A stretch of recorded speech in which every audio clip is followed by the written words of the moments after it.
Bueno, estamos con el abogado, analista, articulista y político Pablo Gea, lo que antaño podríamos llamar un intelectual, un hombre con un gran celo por la búsqueda de la verdad, de la justicia, hecho a sí mismo, que vive de su trabajo profesional y que a tiempo y destiempo, como dice el Evangelio, trata de defender España y la libertad. Y hoy nos viene a presentar su último libro, El Estado del Führer. Buenos días, Pablo. Buenos días, Diego. ¿Por qué te has lanzado esta aventura de escribir un libro sobre el nazismo, un tema que quizás está muy machacado y estudiado? Pues precisamente por eso, porque está tan machacado y tan estudiado que ya ha dado lugar a una literatura muy copiosa.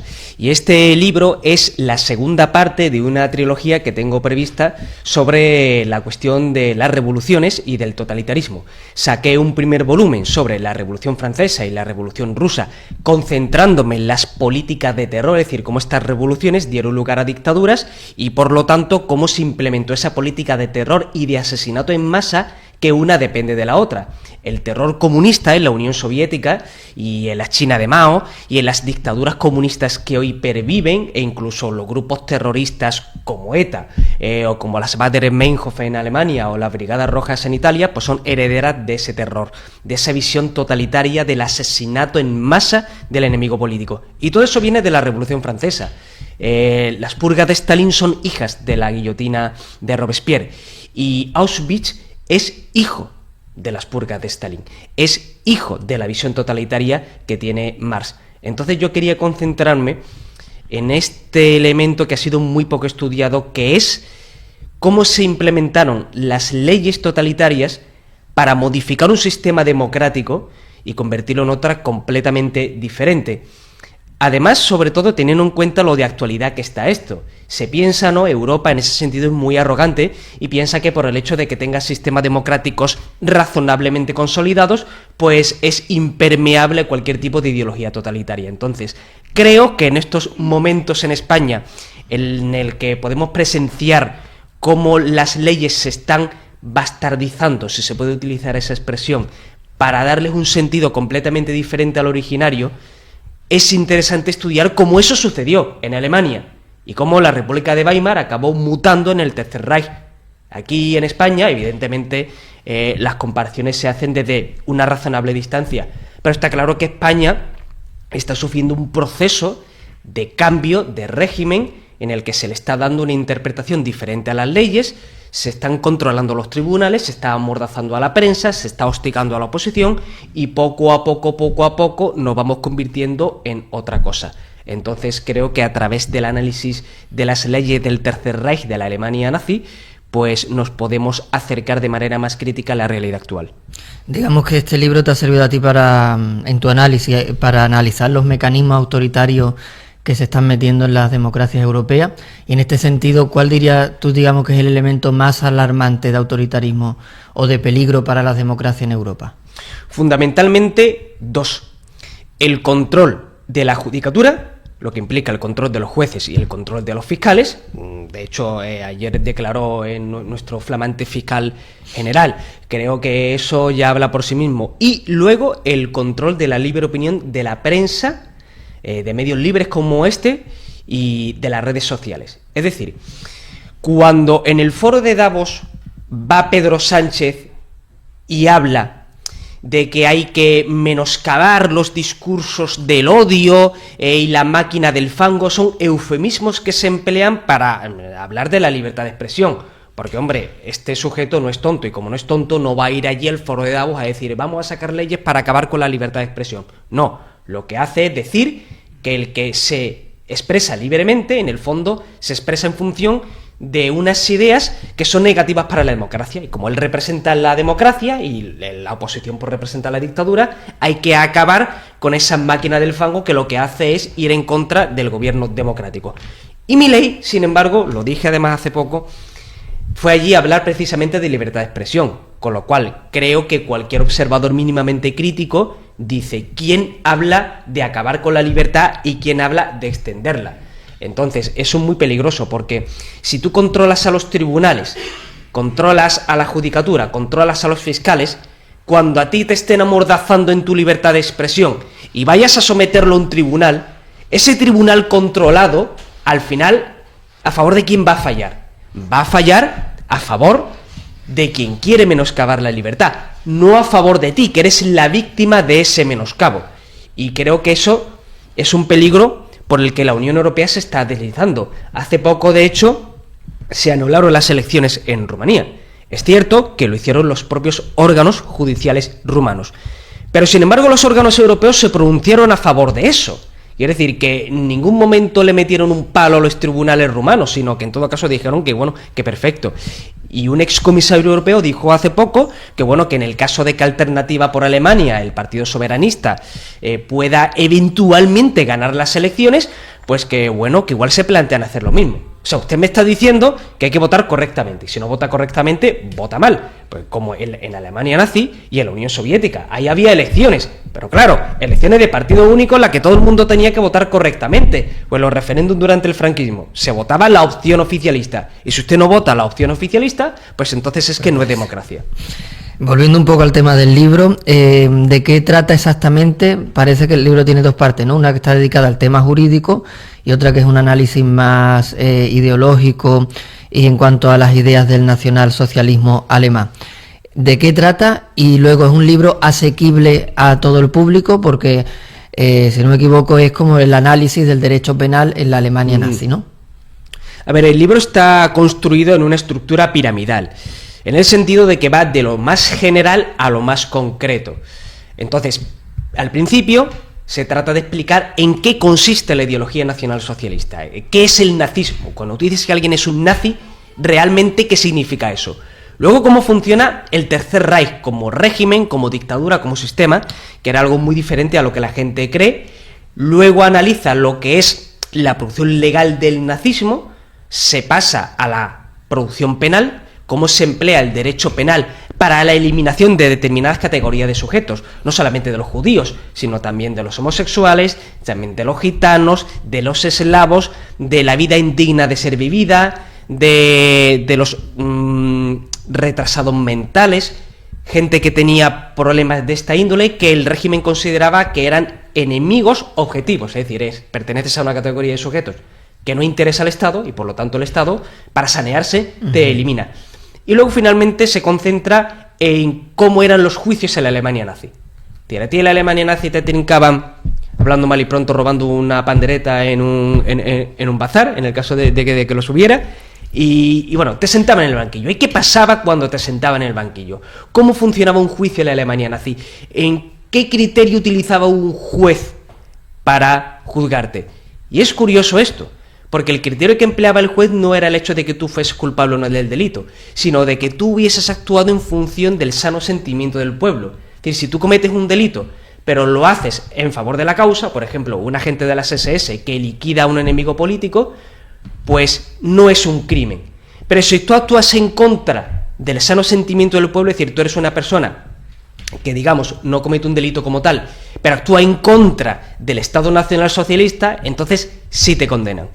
Me preguntaba si el libro era asequible o no para el conjunto del público. Hombre, es un libro especializado. No es un libro que uno se vaya a llevar a la playa, siendo sincero, o se lo lea antes de acostarse. Yo he tratado de hacerlo lo más ameno posible, pero está claro que es un libro de investigación. Y es un libro que trata de aportar algo a la comunidad científica. En esta investigación tuya, ¿cuál dirías tú que es el origen del nazismo, de la ideología nazi? Pues la ideología nazi, contrariamente a lo que la gente pueda pensar, no es una ideología conservadora ni contrarrevolucionaria, al revés, es una ideología socialista y revolucionaria. De hecho, su origen es muy dispar, porque como su propio nombre indica, aunque parezca una obviedad, aúna elementos nacionalistas y elementos socialistas. Es algo así como una especie de comunismo nacionalista, resumiéndolo mucho. Y el nazismo surge después de la Primera Guerra Mundial, como en Italia surge el fascismo, pero es diferente. Y de hecho Hitler, al principio, antes de meterse en el DAP, en el Partido de los Trabajadores Alemanes, él había estado trabajando para la República Soviética de Bavaria. Cuando desaparece el Segundo Reich alemán, cae el imperio y se proclama la República, los comunistas soviéticos, que en ese momento están al mando de Lenin, pues lo que hacen es promover la revolución dentro de las fronteras. Ellos invaden Polonia en 1920 y la idea es enlazar con la revolución comunista y socialista que estalla en ese momento en Alemania. Entonces, Lenin se las promete muy felices. Le dice, bueno, esto no pasa nada, a los polacos nos quitamos de en medio aquí rapidito, llegamos a Berlín y en poco estamos ya en el Canal de la Mancha. ¿Qué es lo que sucede? Esa revolución no es general, porque el gobierno socialdemócrata de esa República de Weimar incipiente lo que hace es destruir, reprimir esas revoluciones comunistas. Bueno, y en Bavaria dan lugar a un Estado comunista, muy efímero, pero bueno, un Estado comunista al fin y al cabo. Y el regimiento de Hitler trabaja, no todos los soldados de ese regimiento, pero sí algunos, trabajan para esa república comunista. Y Hitler es uno de los soldados que trabaja para esa república comunista. De hecho, a él lo nombran como una especie de delegado, de representante del Consejo de Soldados. No un cualquiera, sino el enlace de los soldados con el gobierno comunista bávaro. Entonces, no era un accidentalista, sino Hitler era un tío que tenía una ideología colectivista de izquierdas. Entonces, cuando esa revolución es reprimida, Hitler dice, joder, pues ahora realmente estoy jorobado. Estoy jorobado porque, claro, a mí me van a reprimir también, a mí me van a censurar, a mí seguramente me vayan a juzgar por haber apoyado a esta gente. Entonces, ¿qué es lo que hace? Se pone al servicio de las nuevas autoridades para espiar a diferentes partidos y delatar a sus compañeros. Y a él lo mandan a espiar al DAP, al Partido de los Trabajadores Alemanes. Que las nuevas autoridades decían, bueno, eso del Partido de los Trabajadores suena muy comunista, vete allí y nos cuentas qué es lo que hay. El tío va allí y se da cuenta de que no es un partido comunista, es un partido pangermanista y racista, que de hecho estaba vinculado a la sociedad Thule, que era una especie de sociedad mística de carácter antisemita. Y entonces Hitler va allí e interviene en esas reuniones y entonces ya decide quedarse como militante del DAP. Y una vez que él se convierte en militante del DAP y se hace con el control progresivo del partido, pasa a denominarlo el NSDAP. De Partido de los Trabajadores Alemanes lo convierte al Partido Nacional Socialista de los Trabajadores Alemanes. Y es en ese momento cuando él aúna los elementos nacionalistas del DAP con los elementos socialistas en los que él creía. Y crea esa especie de constructo ideológico que es el nacionalsocialismo, que es una ideología socialista, revolucionaria, aunque también nacionalista. De hecho, el mismo Goebbels decía que sus propios maestros eran el marxismo. Tienes como una especie de marxismo nacionalista antimarxista. ¿Por qué? Porque ellos son nacionalistas. Los comunistas soviéticos son internacionalistas. Por eso las diferencias que hay entre ambas ideologías son mucho menores que sus semejanzas. Cuando tú te ves a una persona de Izquierda Unida o de Podemos decir, es que eres un nazi, pues lo que demuestra es que el que está emitiendo ese juicio es un iletrado, porque debería de saber que una persona de Podemos o una persona de Izquierda Unida está más cercana a lo que Hitler planteaba que seguramente el objeto de su invectiva.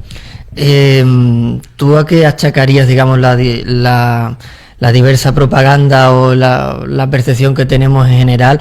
Porque nadie tiene el valor de autoproclamarse nazi. De hecho, tú piensas en un nazi, una persona deplorable, ¿no? Lo más rastrero que ha dado la historia de la humanidad, y sin embargo hay gente que va tan feliz de campante proclamándose comunista y extendiendo los valores del comunismo.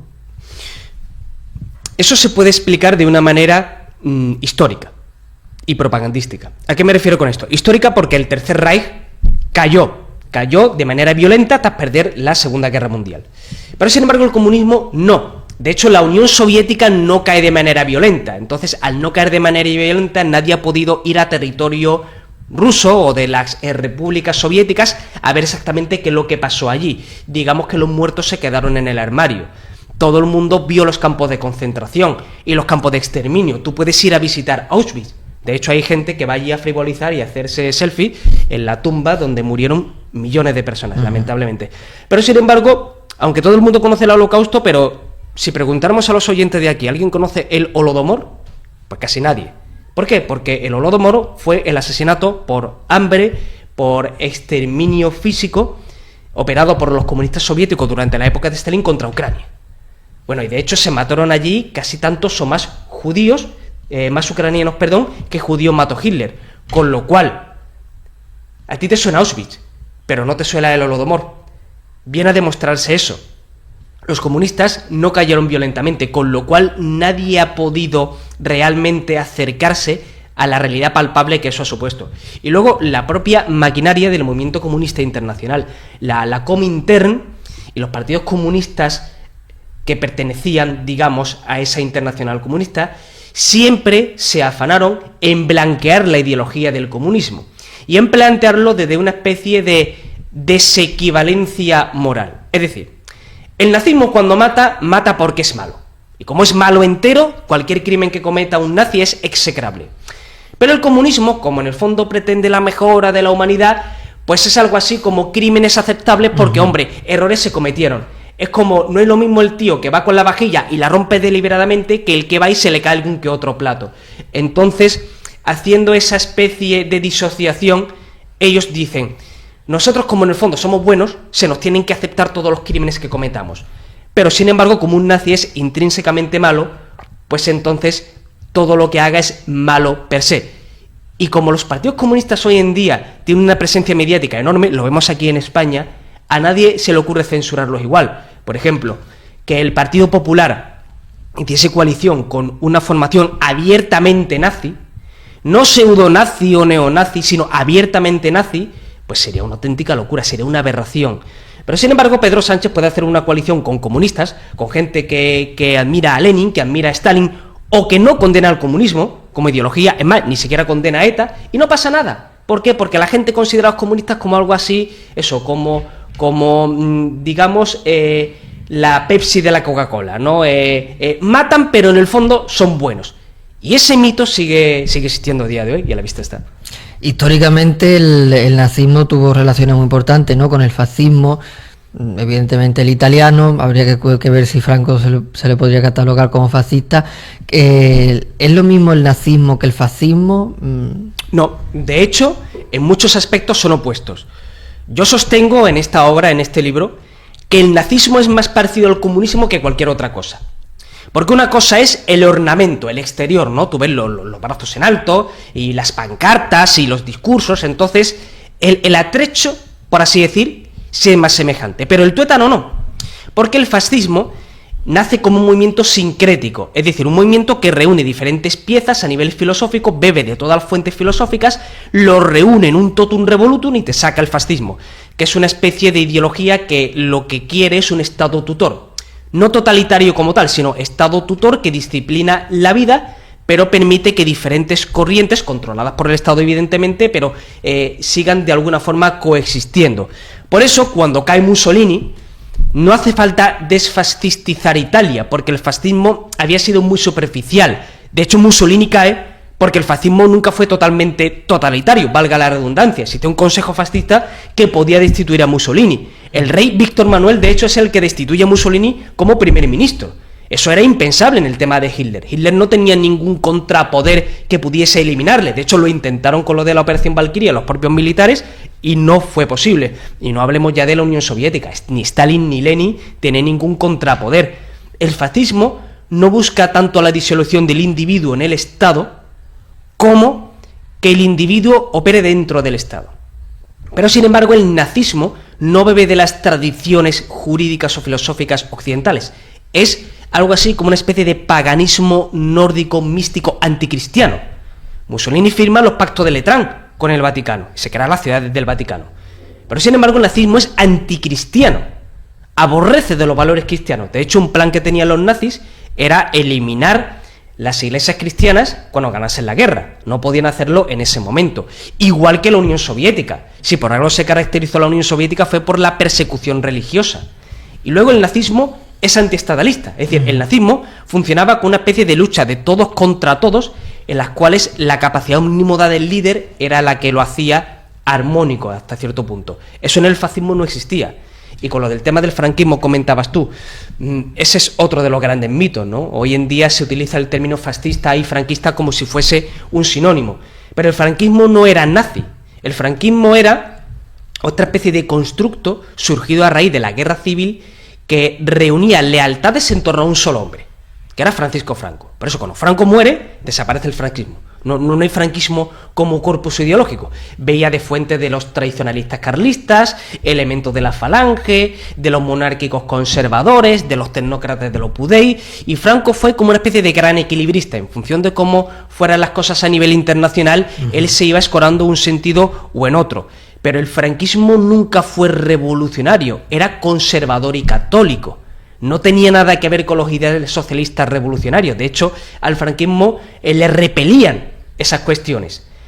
Y tanto es así que el franquismo tuvo que yugular los elementos más revolucionarios de la falange, porque no estaba de acuerdo con ello. Con lo cual, ¿qué es lo más parecido que pudiera haber hoy al franquismo? Pues partido de carácter reaccionario. Pero ¿qué podría haber hoy que fuese semejante al nazismo? Partido de carácter revolucionario. Estamos celebrando en estos días, ¿no?, el aniversario de la liberación de Auschwitz por parte de las tropas soviéticas. Realmente Stalin y su ejército fueron los libertadores de este campo de concentración y de otros tantos en Alemania. Pues fíjate, Diego, un dato que conoce muy poca gente es el hecho de que cuando los soviéticos llegan allí, los soviéticos no llegan allí como libertadores, los soviéticos llegan allí como ocupantes. De hecho, se calcula que el Ejército Rojo violó y mató a entre 1 y 2 millones de mujeres en su avance hacia el corazón del Tercer Reich. Y uno podría decir, bueno, pero es que como los alemanes entraron allí y hicieron una escabechina, pues es lógica esa venganza. No es así, porque los soldados soviéticos violaron y mataron incluso a las reclusas esqueléticas de los campos de concentración. Con lo cual está claro que poca venganza podría haber contra una mujer que había padecido el tormento en Auschwitz. Lo hacían porque era la cultura política que tenían. No nos olvidemos de que Alemania y la Unión Soviética se habían dividido Polonia y el este de Europa. Lo que pasa es que por un problema en el funcionamiento de esa alianza, Hitler acaba invadiendo la Unión Soviética, invadiendo a Stalin. Pero claro, cuando los soviéticos llegan allí, lo que hacen es sustituir una dictadura por otra. Fuera los campos pardos, pero llegan los campos rojos. Y Auschwitz, cuando el Ejército Rojo lo ocupa y libera a los judíos, entre comillas, porque lo que hace es abrir las puertas y decir, ahora os buscáis la vida, pero buscaoslas en el este, porque aquí no os queremos tampoco. Nos vamos a liquidar como los alemanes, pero que sepáis que aquí no sois bienvenidos. Así que iros, pero iros al este, al oeste. Y colocan a Auschwitz a funcionar dentro del sistema de campos del Gulag. De hecho, Auschwitz se pasó mucho más tiempo siendo un campo de concentración soviético que siendo un campo alemán. ¿Y para qué utilizaron los soviéticos este nuevo Auschwitz comunista? Pues lo utilizaron para retener y liquidar a sus enemigos políticos, porque Auschwitz estaba en Polonia. Cuando llegan allí los soviéticos, de Polonia democrática nada. Polonia se convierte en un estado comunista. ¿Y lo que hace el nuevo gobierno polaco controlado por los soviéticos? Pues coger a todos los que habían peleado contra los nazis y meterlos en ese campo. De hecho, el día de condena del totalitarismo en la Unión Europea está fechado el día de la ejecución de un señor que se llamaba Witold Pilecki. Witold Pilecki era un opositor político al nazismo que había tenido contacto y formaba parte del Armia Krajowa. El Armia Krajowa era el ejército nacional polaco, que era un auténtico ejército de la resistencia que peleó contra los nazis. Cuando llegaron allí los comunistas, también se opusieron a los comunistas, y los comunistas acabaron con ese ejército. Y a los principales líderes de ese ejército polaco de liberación nacional los liquidaron, los reprimieron y los exterminaron. Entonces, tenemos que tener en cuenta que lo que sucede en Europa del Este no es una liberación, es una nueva ocupación. Tanto es así que para Europa del Este, la guerra mundial no termina en el 45, termina en el 89, cuando cae el muro de Berlín. Y por eso en Europa del Este odian tanto a los rusos. Porque tengamos en cuenta que mucha gente que padeció el terror rojo todavía está viva. Y dice, no, es que veréis, que invadan Ucrania a mí me hace temblar. Porque si mañana tienen apetencias por los estados bálticos o por Polonia, yo sé cómo funciona esta gente. En Auschwitz hay referencia, digamos, a este terror rojo que se vivió allí, o es una parte de la historia que no se refleja quizás en el... Nada. Auschwitz está consagrado, y es lógico que sea así, al terror nazi. Pero creo que también debería, si de crearse un apartado, o al menos hacer una referencia a ese otro terror que hubo. Porque entonces estaríamos diciendo que en función de quién fuese el ejecutor, hay víctimas de primera y de segunda división. Que es, por ejemplo, lo que se pretende aquí en España con el tema de la guerra civil y de la memoria histórica. Ahí tenemos, por ejemplo, a algunos historiadores que han llegado a decir que, bueno, que comprenden el dolor de las víctimas, pero que no es lo mismo las víctimas asesinadas por el gobierno democrático de la Segunda República que las víctimas del franquismo. O sea, usted me está diciendo que si te meten un tiro en la nuca, no es lo mismo que lo haga una ideología que lo haga otra. Bueno, pues el que piensa así está demostrando su catadura moral, nula. Porque si a ti te reprimen, da igual por la ideología que se haga. Y que no una ideología defendía la libertad y otra la dictadura. Defendían los dos la dictadura. Con lo cual, si Auschwitz se consagra al horror nazi, también debería de tener un apartado consagrado al horror comunista. Como por ejemplo en algunos museos, en Lituania por ejemplo, yo estuve allí hace poco y estuve visitando el museo del KGB de allí. Esa prisión, que era la prisión central, primero fue una prisión comunista, cuando fue ocupada Lituania en virtud del pacto germano-soviético, luego fue la sede de la Gestapo allí, cuando fue ocupada por la Alemania nazi, y cuando fue reocupada otra vez por los soviéticos, se convirtió en la jefatura del KGB lituano. Bueno, pues si uno va a ese edificio, están comparadas ambas dictaduras constantemente. Es decir, tú tienes un apartado en el que puedes ver el nazismo y otro apartado enfrente en el que tú puedes ver el comunismo. Y el museo te deja que tú saques tus propias conclusiones. Nada de eso existe en Auschwitz. La gente tiene que tener libertad para socorrer su propio juicio, porque todas las víctimas valen igual, independientemente de quién sea el verdugo. Sí, ciertamente los europeos del este tienen una conciencia del comunismo y una concepción del comunismo, digamos, mucho más viva, ¿no? Mucho más fuerte que la que tenemos nosotros. Pablo, para ir poniendo fin a la entrevista, sí, se suele decir, y sobre todo por lo que es realmente la maquinaria del fango de Sánchez, ¿no? Todos sus medios de comunicación sectarios y regados con dinero público en abundancia dicen que Vox es un partido nazi.